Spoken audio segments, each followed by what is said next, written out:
حضرت ابراہیم علیہ السلام دے بارے اللہ نے فرمایا وَقَذَلِكَ ابراہیم، اللہ رب العالمین نے فرمایا وَقَذَلِكَ ابراہیم مَلَكُوتُ السَّمَاوَاتِ وَالْأَرْضِ۔ اللہ رب العالمین نے فرمایا کہ ابراہیم علیہ السلام نو نا ایک پتھر ہے گا سی، جدو ابراہیم علیہ السلام بنانے لگے نا خانہ کعبہ، اس پتھر دے اتے کھڑے ہو کے آپ نے خانہ کعبہ بنایا۔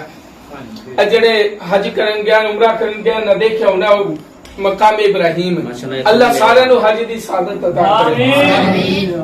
او جڑا مصلی ہے نا ابراہیم علیہ السلام، وہ پتھر دے اتے جتے قدم نہیں لگے ہونے، اس پتھر دے اتے کھڑے ہو کے نا اللہ رب العالمین نے فرمایا وَقَذَلِكَ ابراہیم مَلَكُوتُ السَّمَاوَاتِ وَالْأَرْضِ، اللہ نے اس پتھر دے اتے کھڑا کر کے ابراہیم نو تحت الصراط لے کے عرش معلی تک ہر شے دی زیارت کروا دی۔ سبحان اللہ، اے ابراہیم دی شان ہے، رب نے بڑا مقام دیتا، لیکن جدو آدھے حبیب دی واری آئی نا، ایڈی اللہ نے فرمایا سونے میں بھی تینوں اسی طرح کرنا جی میں ابراہیم نو کیتا۔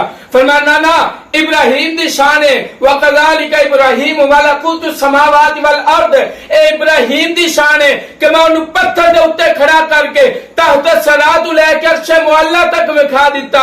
لیکن حبیب دی شان کی میں بیان کیتی، معراج دی رات رب نے معراج تے بلایا، عرشاں تے بلایا، عرشاں تے بلا کے رب نے کل کائنات دی زیارت کروا دی۔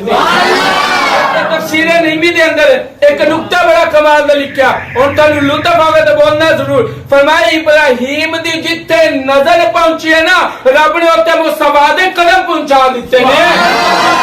جتے حبیب جتے ابراہیم خلیل انہاں دی نظر پہنچی ہے مصطفیٰ دی تو ہوتے قدم بھی پہنچ چکے ہیں، بلکہ